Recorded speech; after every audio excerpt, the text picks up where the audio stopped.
This is Nightly Business Report with Tyler Matheson and Susie Garrett. Brought to you by TheStreet.com. Interactive financial multimedia tools for an ever-changing financial world. Our Dividend Stock Advisor guides and helps generate income during a period of low interest rates.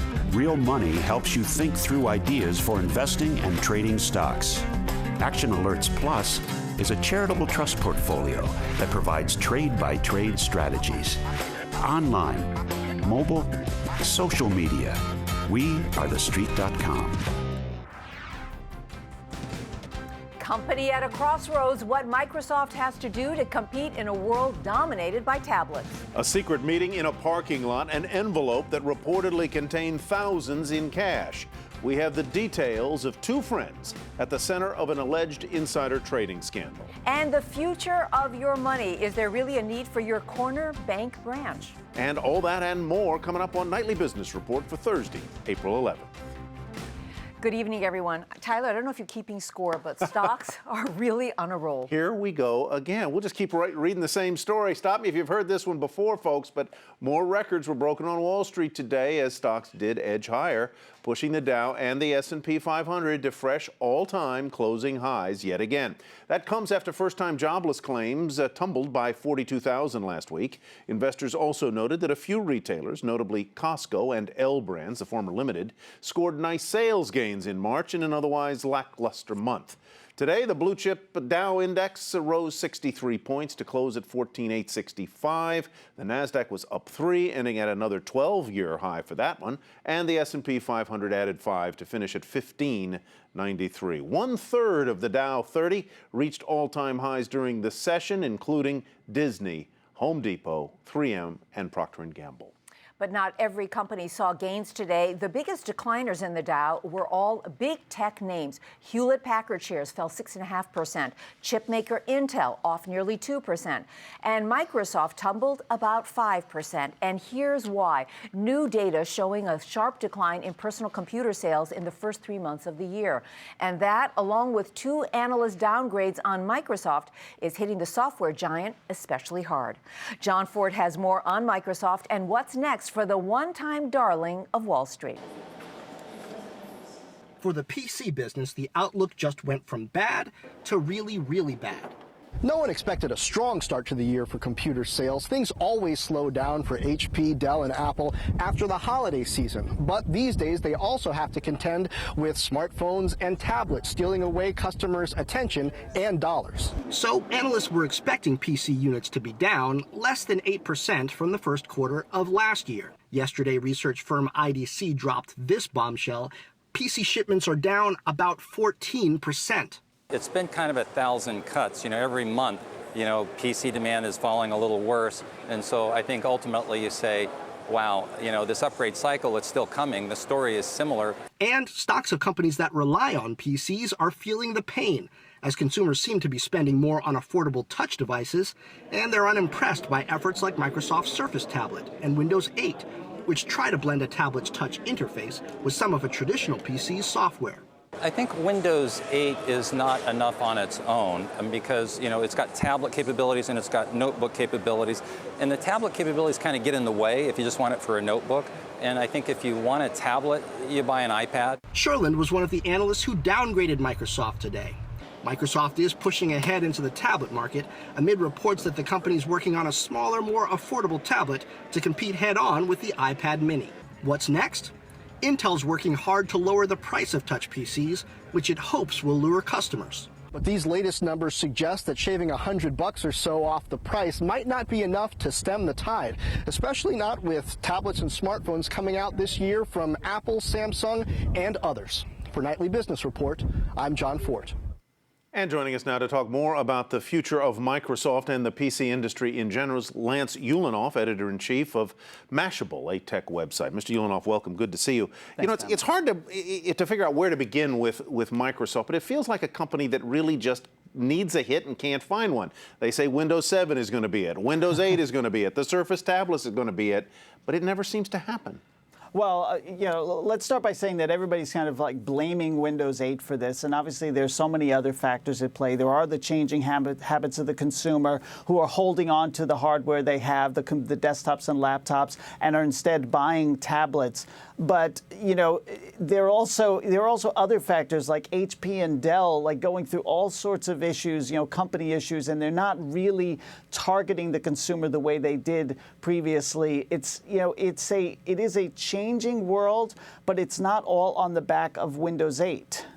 Well, you mentioned Dell and Hewlett-Packard, and they are going through a crisis and through a turnaround. If they don't succeed, what impact is that going to have on Microsoft, no matter how well it does on all of its other businesses? Well, let's just say it's a big market. There are a lot of other companies out there. There's Samsung, there's Asus, and there's Acer, and there will always be a need for computers, at least for the foreseeable future. I mean, the other thing to keep in mind is there's all the businesses that buy these things.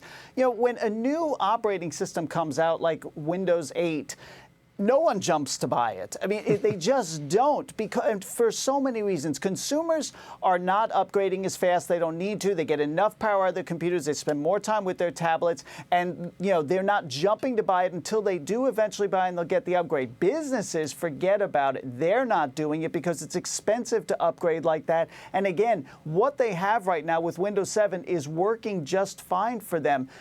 Let's look 12 months from now and see if the story with Windows 8 is any different. So let's back to Microsoft. You shouldn't have to apologize for Microsoft. They make a tremendous amount of money, but they're no longer really a growth company. They feel more to me like a utility company. And even in the areas that has been their mainstay, which is software, they don't seem to have the cool factor. The cool factor now belongs to Google, to Android. It even belongs to Facebook. Why have they not been able to innovate as effectively as some of these other companies? Oftentimes Microsoft doesn't get credit for innovating. They do Office 365, a cloud-based Office version. They got SkyDrive. You can edit documents in the cloud. You don't need anything running on the desktop. They're doing many of the same things these other guys are doing, but they're seen as sort of the old, out-of-step company. But they often do it second, Lance. Well, that's very true, and I think that has been one of the problems for Microsoft, is that they are not putting themselves in a leadership position, and it's very few areas. Microsoft's throwing a ton at the wall right now. They're trying with tablets, they're trying with phones, they're trying with cloud-based stuff, and like you said, they're making a lot of money, but they're not grabbing huge chunks of the market like they need to. The one area where Microsoft seems to innovate first and lead is in Xbox, and that may be the secret to their future success. Let's talk about the future. Fast forward to 3 years from now, everything changes so quickly in technology. Who is going to be the hot software, hardware star of the technology universe? It seems like Google, because of the way they do it is they're kind of like a giant lab. They're always building new stuff, always trying new things. This is kind of good and bad. It's good because you get exciting new tools to try out. Bad because sometimes Google thinks they're all experiments and they could shut them down at any moment. But they've got that edge. They're willing to try different things. And Microsoft tends to focus a little bit more tightly and sometimes can appear more methodical in their approach. All right, Lance, thank you very much. Lance Ulanoff, Editor-in-Chief at Mashable. My pleasure. Well, it's not just PC sales that concern investors, so do semiconductors. And that's where we begin tonight's market focus. Barclays downgraded the entire semiconductor group, citing weak revenue growth. According to Barclays, a maturing mobile industry and the lack of new big consumer products are hurting the sales outlook. Here's a look at how some of these semis closed today. AMD fell almost 3.5%, Broadcom lost more than 1%, NVIDIA down 0.5%. Well, Susie, although retailers' sales reports for March were spotty, as expected, JCPenney and other merchants led the S&P 500 today. Investor Bill Ackman says he believes Penney's shares are worth $75 apiece. Ross Stores and the Limited were leaders as well in the market today. JCPenney up about 5.5%. The discounter Ross gained about 6%. And L Brands, as we mentioned, the new name for the Limited, was up more than 4%. The teen retailer Zoomies zoomed past all of them, higher by 13%. Acadia Pharmaceutical got a big okay from the Food and Drug Administration today, and shares of this biotech surged. The FDA saying the company has enough data for a new Parkinson's drug without additional trials. Shares of Acadia gained more than 64% to $13 a share. That's its highest closing price in 5 years. And investors bid up Facebook shares in advance of its home download. Goes live tomorrow. The first Facebook-optimized phone will be available at AT&T as well. Shares of Facebook gained more than 1.5% to $28 apiece. That is still $10 below the IPO price of $38 a share. And Netflix rose 4% today on news that it's adding a couple of shows from Hasbro Studios. Under the deal, Netflix will offer its members streaming versions of popular kid shows like The Littlest Pet Shop. Netflix gained almost $7 to $173 a share. Things got a whole lot worse today for Scott London, the former KPMG executive accused of giving out inside information about several big California-based companies his firm audited. They got worse, too, for his stock trader friend who benefited from that proprietary information. Jane Wells now has more on how those dirty deals went down, how much money changed hands, and the criminal and civil charges both men now face. Quote, insider trading was like counting cards in Vegas. That line allegedly spoken by fired KPMG senior partner Scott London to a country club friend who was reporting on and at times recording information London was sending to him in what the FBI says was a huge insider trading scandal involving at least 5 companies. The FBI says this photo shows London accepting $5 grand in cash from jeweler Brian Shaw, which London allegedly believed was his cut from profits made on a tip about Decker's Outdoor, which sells Uggs. The feds claim tips like that made Shaw, whose jewelry business was hit hard in the recession, more than $1 million in illegal profits before the FBI confronted him, and he agreed to work with authorities. London faces 5 years in prison and hefty fines if convicted. Despite what is assumed to be a nice income, the feds claim London accepted a total of $50 grand in cash and gifts from his friends, and earlier we spoke with Brian Shaw's attorney. When Mr. Shaw came in at the beginning of this year, 2013, he came in without any deals, and he decided to go forward with the government fully, completely, and truthfully. To date, he has no deals with the SEC, no deals with the U.S. Department of Justice or the FBI. One of the more interesting exchanges involves Herbalife. According to the complaint, London allegedly tipped off Shaw that Herbalife should beat earnings in February, and that should send the stock up. But, quote, he was concerned about hedge fund manager Bill Ackman driving down the price of the stock. And later, after Carl Icahn revealed he had bought a lot of Herbalife stock, quote, Shaw told London, I wish you would have known that he was going to release that and we could have made some money. London responded, yeah, that would have been nice. Both men have admitted in public statements that they regret their actions, Shaw calling his stupid. We'll have to see if that draws any leniency from authorities. For Nightly Business Report, I'm Jane Wells, Los Angeles. Certainly Mr. London faces some jail time if these allegations prove true. I always scratch my head and I wonder, what were they thinking when they went into this? It's just one case after another. We see the headlines all the time. You cannot get away with this. Yeah, eventually they're going to catch you. Moving along here, coming up, will your neighborhood bank branch soon be a thing of the past? But first, let's take a look at how the international markets closed today.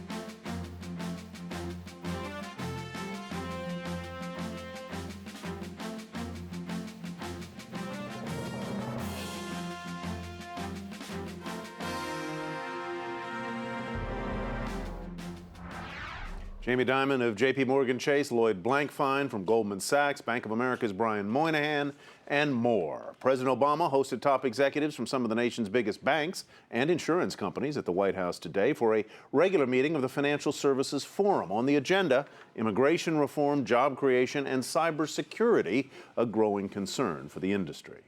Now, some of those same bank CEOs are in the process of making some major decisions about your local bank branch. Consumer habits are changing, Bank branches aren't as busy, and all that pricey corner real estate may no longer be necessary. And Kayla Tausche is here with more. Hi, Kayla. Hi, Susie. Nearly 100,000 bank branches are open for business. They're costly, in many cases inefficient, and thanks to better mobile technology and smarter ATMs, consumers are going to them less and less. It's left the industry in a precarious position. None wants to see its physical presence shrink, but in the end, there may not be a choice. Times Square bustles with activity. Its bank branches, no exception. But these New Yorkers weren't exactly satisfied customers, which could be telling for the industry. Honestly, the last time I came here was to cancel my account. It's easier to do it from home than online, much easier. I usually go to the ATM. Because it's easier and I don't have to deal with people. It's not just an urban phenomenon. Mobile banking usage across the U.S. jumped double digits last year. Smart ATMs and apps are doing the work bank tellers used to do. It's no surprise then that branches across America are shutting down. 1,100 last year alone, the most in a 4-year stretch of downsizing. We really don't need branches as we look into the future to perform basic transactional tasks. But they do for big ticket transactions like getting a loan. That's why Jonathan Larson, who runs Citigroup's 4,000 global branches, says the branch won't go away. It just needs to be where the most customers are, in the big cities. We will probably end up over time with more outlets. It's just that they'll be of a different nature and on average smaller than the traditional outlets. Other banks are on board. Bank of America shuttered 250 branches last year using the money saved for a technology facelift at other stores. Wells Fargo, the largest domestic branch operator, is experimenting with ways to cut costs so it too can grow. We're not about closing stores, we're opening stores. We're trying to make ourselves more convenient for our customers. Another branch stalwart, JP Chase, building 100 new outposts each year, focusing on financial advisory services and letting technology handle the simple stuff. Smaller and smarter, how the industry hopes to keep its branches relevant. Critics say the branch has just become an expensive billboard and that banks could afford to axe as much as 25% of them. Still, it's a valuable tool for attracting business. Consumers say they do research online, but for big money decisions like getting a mortgage or credit card, they want to do it in person.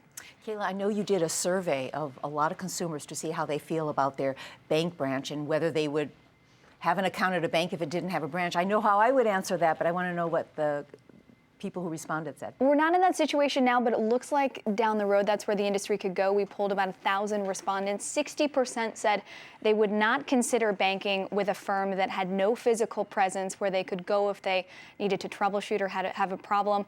30% said yes, they would consider it. 9% said maybe. The only time I've been in a bank branch recently is because mine has those coin counter machines, and I can get my coins counted easily. That's the only reason I use it. Tomorrow, big earnings out of a couple of big banks, Wells Fargo and JP Morgan. What's the forecast? There's a little bit of concern about what we're going to see from these banks for two reasons. One, interest rates are still low, and of course, banks' number one business is lending. If you're lending at a lower interest rate, you make less money. We're concerned about that. The other thing is they've been making a lot of business off the mortgage boom. Because of these low interest rates, a lot of people have been refinancing their mortgages. That activity is slowing down. So analysts are cautious about what we're going to see from the banks. All right, Kayla, thank you very much for being with us. And still to come, the big gamble Maryland is taking to improve the state's finances. But first, a look at how commodities, currencies, and treasuries fared today.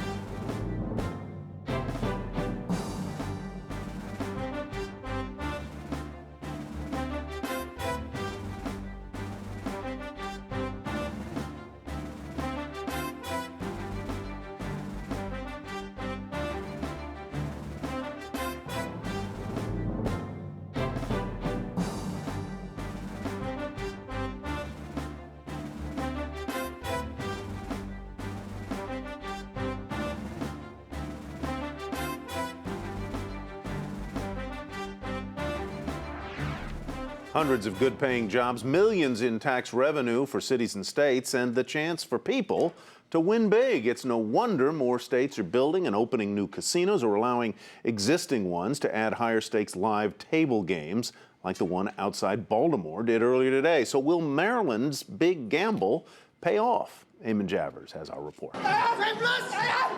There were winners and losers on the first day of table gaming at the Maryland Live Casino in the Baltimore suburbs today. Table games are new for Maryland, and the owners of this casino say they're happy with day one. We promised a world-class casino. Now we've got all the elements. This is a casino that was already doing $1.5 million a day in revenue from slot machines. Now that they've got these new table games, they say that number is going to go up by about 20%. And they say they can deliver about $400 million a year in tax revenue to the state of Maryland. And they're also generating jobs for some of the local residents. I just don't want to disappoint the customer. I just want them to be happy. I want to give them a good time, and obviously I want them to win. But for the casino, I want to take the money. And that's the danger for some people. I do not want to see people coming here losing their house or going any further, such as credit card debt. Know your limits and knowing when to stop before you start. More and more states are turning to gambling to fill state coffers, and nationally, gambling revenues are expected to hit $37.3 billion this year, nearly back to the pre-recession peak of $37.5 billion back in 2007.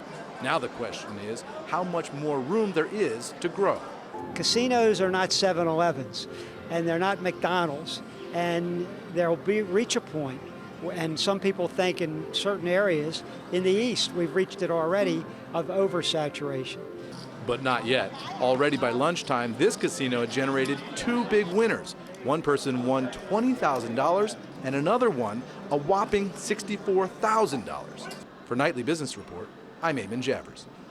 From state finances to personal ones, tax time can have a significant impact on your bottom line. A positive one if you're getting a tax refund. The IRS says it sent refunds to more than 78 million taxpayers, totaling over $200 billion so far this tax season. Sharon Epperson joins us now with more on where taxpayers are putting their refund money this year. Sharon, lucky for those people who are getting refunds. It is a very lucky day for them. Tell us a little bit about what is the average refund? How much money are we talking about? Well, right now we're talking about the average refund for 2013 as of April 5th is $2,755. Now, this compares to about $2,800 last year and over $2,900 in 2011. So the average refund is coming down, but we are looking at a lot of people who are very happy to get that amount of money. Why is it coming down, Sharon, and what are people doing with it? Well, it's coming down, of course, because perhaps because a lot of people who are underemployed are not earning the same amount that they were, and maybe they're not getting the same refunds. But we are also looking at, we are not all the way through this filing season and through the refund season yet, and those 2012 and 2011 numbers were for the full year. So we still have some time. Maybe some of those big checks are still waiting to come in. And what are they doing with the money? Are they saving it? Are they spending it? Well, you know, if something has changed in the last year. The American Institute of Certified Public Accountants did a survey, and they found that 43% of those who said that they're getting a refund this year are saying they really need it, much more than they did in years past. And this is because of the payroll tax hike. They're saying they really need it to really cover everyday expenses. So what they found is while the majority of people are saying that they're going to save this money, there are a lot of people who are saying that they're going to use this money for day-to-day expenses, and then some that are saying that they're going to use it for paying down their credit card debt, and a much smaller percentage that are actually looking at long-term goals like saving for college or saving for retirement. What's the best thing to do with a refund?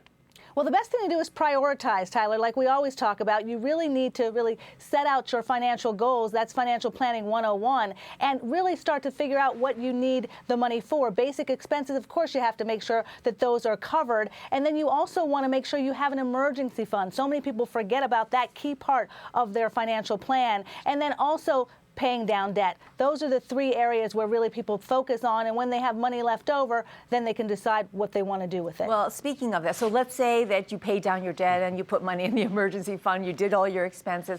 Is it okay to use some of that money for fun, for a vacation or something special? Well, I definitely believe in fun money. In my book, The Big Payoff, I talk about you got to have some fun money. But the thing is, you also want to think about some of these long-term goals. And this is a great time to really jumpstart that retirement fund, to really add to that college savings plan, to perhaps make an extra mortgage payment. And so if you can, that may be a good way to use that big chunk of money. The bottom line is, though, actually, you don't want to get the big refund. That's what a lot of people don't realize. You want to change your withholding allowances so that you get that cash in your pocket all the time so that you can save regularly or spend regularly if you need to. All right. Sharon, that's good advice. Thanks very much. We'll see you tomorrow as we close out our tax tip series with a look at paying back Uncle Sam without breaking the bank. And finally tonight, most 14-year-olds right now are trying to navigate their way through 8th grade, but not Tian Long-Wan. The Chinese 14-year-old became the youngest player ever to tee off at the Masters golf tournament, is navigating the course at Augusta National in Georgia. The teenage sensation qualified for the first round of this year's tournament by winning the Asia Pacific Amateur Championship. And before play began today, he was seen shooting practice rounds with Tom Watson and none other than Tiger Woods, another one of those one-time teenage wunderkind who inspired one to play golf in the first place. What a great story. Tomorrow on Nightly Business Report, JP Morgan Chase and Wells Fargo, as we mentioned, report earnings for the first quarter. Lots of people watching that one. Monthly reports from the government on retail sales and producer prices for March, and consumer sentiment for early April is scheduled to be released. Got a lot coming up tomorrow, so be sure to tune in for that. But that's Nightly Business Report for tonight. I'm Susie Garib. Thanks so much for watching. And I'm Tyler Matheson. Have a great evening, everybody. We'll hope to see you back here tomorrow night. Nightly Business Report has been brought to you by TheStreet.com, interactive financial multimedia tools for an ever-changing financial world. Our dividend stock advisor guides and helps generate income during a period of low interest rates. Options Profits helps educate beginning and seasoned options traders. Action Alerts Plus is a charitable trust portfolio that provides trade-by-trade strategies. Online, mobile, social media, we are TheStreet.com.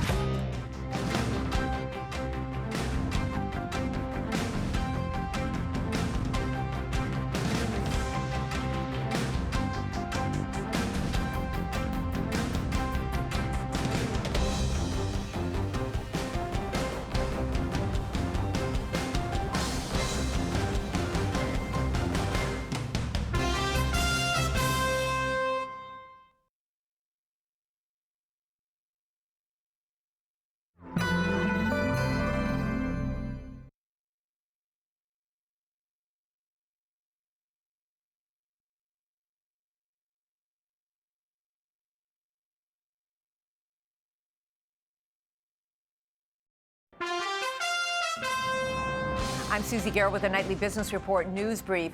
The markets rallied again today, pushing the Dow and the S&P 500 to fresh all-time highs. That's after first-time jobless claims tumbled by 42,000 last week, and some big retailers reported sales gains in March despite the cold weather.